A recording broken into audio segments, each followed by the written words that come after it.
And that's something that I'm pitching a story because I don't want to do it on my Patreon because I don't want it to seem like it's a personal vendetta thing. Oh, goodness. I mean, no one would accuse you of that.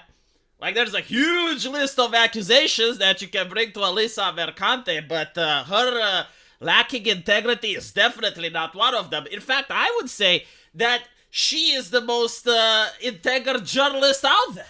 Like, out of all the ones, she has so much ethics you wouldn't believe. Like, that's where all the ethics in game journalism are. It's with Elisa Mercante. And I won't say anything else because I don't want to get sued. About about the actual financials behind this, because the money train. It must be hard, mustn't it? Like when you work at $1 million corporation and you see independent YouTubers also making money and competing with you. It's like, it's just not right, is it? It's not right. Like some random person sitting in his house doing the exact same job that you are and branding their own name and making their own career and they're making cash. And it upsets you. I mean, why shouldn't it? Why shouldn't it? Because they're competition. These people are making a lot of money off of this. And see? Like, it's not normal. Journalists should be starving. Especially the independent ones. And like I said, you know, how much money they raised for the Real Game Awards versus how much that production must have cost them. How much money Mark Kern has raised for a game that we don't know when it's going to come out. How much money these people making. Grooms. You know, like, I understand that she absolutely loves Grooms. Like, this is not a personal issue, right? It's not a vendetta or anything. She's just extremely concerned. I think that she's one of his backers. And that's why she is so concerned about it. Because otherwise, like she would definitely support Grooms. She would be there with him, championing him, retweeting him. But it's just like that fact that Elisa has always been close to gamers. Like she always loved the gaming community. She has so many gamer friends. And she just doesn't want to see bad Grooms scamming them out of cash. And she has to make this article in order to raise awareness. But like, you know, I only wish we could have a time machine to prevent Grooms for starting that Kickstarter or whatever the fuck. Because then Elisa and Grooms would have been the bestest of friends. They would have been like ideological buddies. They would support each other. But alas, you know, what can you do? She found out that he is a despicable person, so she had to talk about it. In super chats every night, which... Oh, Dios mío, the super chats that go on. Listen, the super chats go on every night. Is this Review Tech USA? Is this his name? Like, I'm sorry, I don't know these people. They're kind of fringe. But, like, look how concerned he is. Look how concerned he is. Like, now he's wondering. It's like, okay, so other people are getting super chats, but I'm not. What are they doing? Look at this other gentleman right here. He's also concerned. They're also concerned about the super chats that other content creators are getting. It's like, why aren't we getting super chats? That's not okay. Maybe if we support this lady in taking down our competition, maybe then we can get super chats as well. Making super chats every night, which a lot of the cases, the things that are said in those super chats are horrific. Horrific! Horrific is the word, right? So the super chats are horrific. Okay. Now, I worked in a hospital, and, you know, I seen, like, doctors getting beaten up by patients, stuff like that. You know, horrific is how I would describe it. I seen car crashes, like people coming in after a car crash. That was horrific. But let's apply it, you know, like, let's take the real world out of this, because, like, we're talking about the internet, right? Like, we're talking about super chats, so it wouldn't be fair in bringing real life into it. What do I see on the internet that's horrific?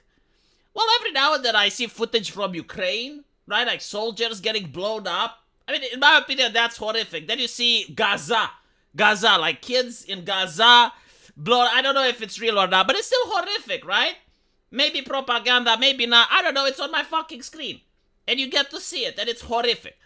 So, if we classify that as a level 10, like we need a standard of measurement for horrific things, right? Like a scale. Let's call it the Mercante scale, right?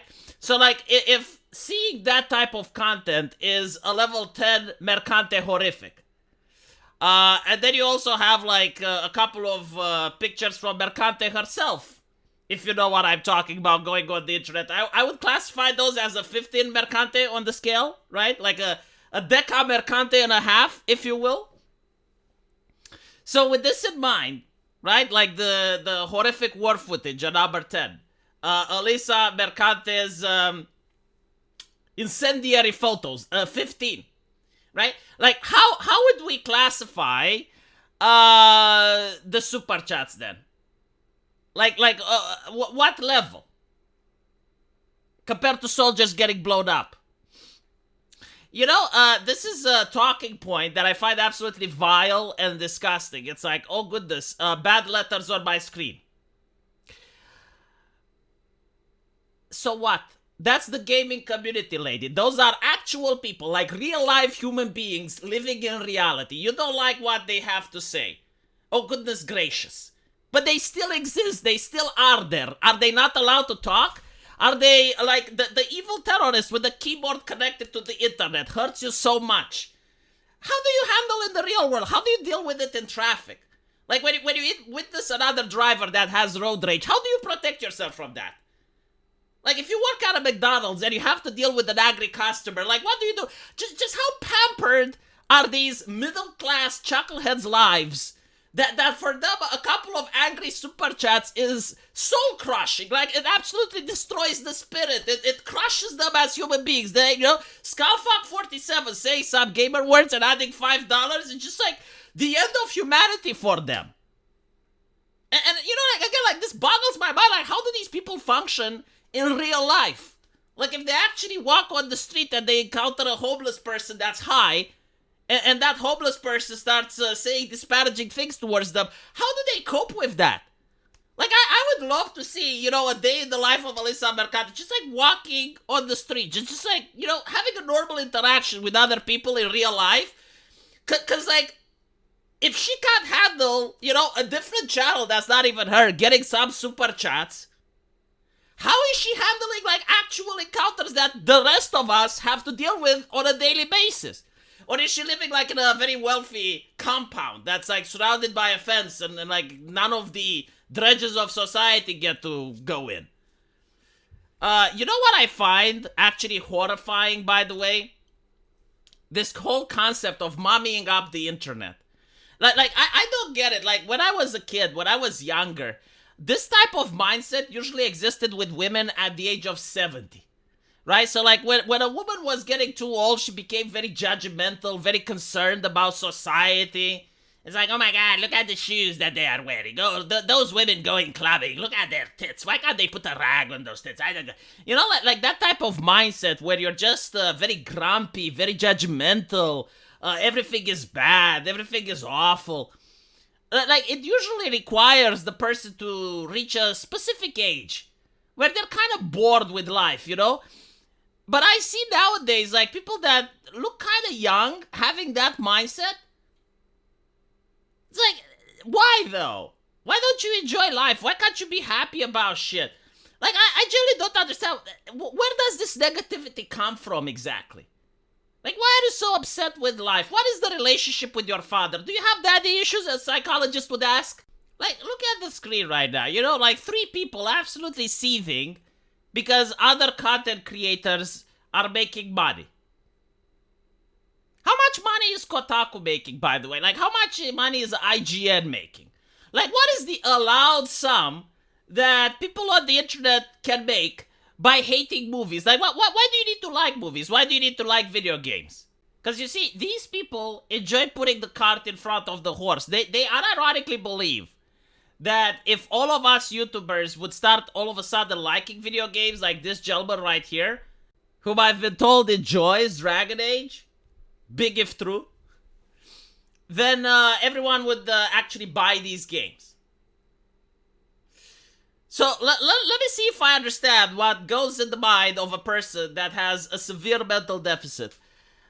They believe that the gaming companies, which are spending hundreds of millions of dollars on marketing, who are doing everything they can, including having bots and doing social media manipulation and spending money on trailers and trying to get journalists on their side, and they're doing all of this in order to promote their games. But the only reason it isn't selling is because Vara Dark makes a YouTube video and she gets a super chat. Then why the fuck aren't they hiring Vara Dark on their side? Holy shit! No, I will tell you what it is, right? Like, people can see that the video games are absolute trash. And so, if I were to make YouTube videos trying to say how awesome Dragon Age is, like, first of all, I wouldn't even know what to say. Because I would literally not have the content to say. It's not even subjective at this point. The game is absolutely trash. Absolute garbage. But if I were to somehow, like, make those videos, no one would watch them. No one is interested in that. Because the game is shit. And so, like, if you make honest videos and you say that the game is genuine shit, then people watch it. That's literally it. It's not rocket science. I mean, seriously, the opposite doesn't work either. Like, the journalists have tried shitting on Stellar Blade, right? Like, why does that not work? Don't you have, like, IGN and I think it was Kotaku and others, like, constantly shitting on Stellar Blade? And it turns out that, people still bought Stellar Blade. Didn't you have, like, the progressive shitting on the video game Hogwarts? And people still played it. Because at the end of the day, it generally doesn't matter. Like, people will buy and they would play the stuff that they like, regardless of what you say about it. Like, if I make videos now shitting on Nikkei, people will probably not watch it. They're not interested in that. You as a content creator, you may be called an influencer, but you don't puppeteer and influence people. At the end of the day, you just provide people entertainment. That's it. Like, you have your takes, and if the takes resonate with what people are thinking, they're going to watch your shit. It doesn't work the other way around. There have been many content creators that try to form their audience. For instance, like, there's this guy, Just Some Guy. Did you hear about him? Just Some Guy.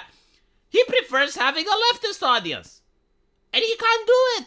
You can't craft your audience. You can't create your audience. You can only put out a product, and if the people like it, they will watch it. If they don't, they don't. And so it's not about the super chats. You know, even if you manage to go after the super chats, there will be people that do it for free. Because at the end of the day, shitting on these video games is beyond entertaining. And also, shitting on the people that defend these video games is now part of the culture. Whether you like it or not, it's reality. It gets views. Why does it get views? Because that's how people feel. And meanwhile, the game journalists are not getting views. Like, look at this. Like, I watched it. It's like 300 viewers. Do you know, like, if you got a Kotaku journalist back in the day, like in 2016, 2018, there was no fucking way you wouldn't get at least 1,000 viewers. Like, I remember at the beginning of streaming. Like, this was like the very beginning of streaming. There weren't that many people watching the internet and shit. And there was this guy during Gamergate, King of Pole, if you guys remember him, right? And that's what he did. Like, every night he would do a stream. And there was, like, at one point, a Kotaku journalist came, and they got, like, 2,000 viewers. I don't know if it was a Kotaku. I should scratch that. Like, maybe it was from a different publication. But it was a game journal nonetheless. And they got, like, 2,000 viewers. There was this lady. I remember, like, she had a conversation with Sargon, and Sargon said that she doesn't want to be her friend. But that's the power that game journalists used to have. And now they don't. And of course they don't, because, like, they're acting like cheeky little shits. And they're doing this for attention. Like, you are attention. I almost said it, but, like, it would be a YouTube TOS violation. Your attention soaring, right? Like, your attention soar. It's an eyesore to see you trying to grab for attention. Like, there used to be another gamer word instead of soar. You guys know what it is, probably. Use your imagination. But that's what they are. Like, you are demeaning yourself constantly in order to fish for attention. And when people have to use this tactic, it's because, like, they got nothing else going on. And that's a little bit sad. Enjoy salivating at the super chats that people get, I suppose. You know, like, seriously, like imagine this is the life of these people. Like, they're sitting there in the dark, in their own room, watching more successful individuals getting super chats. And they're seething because they know that they don't get the same super chats. Let me know what you guys think. And as usual, I'll see you in the comment section. Take care.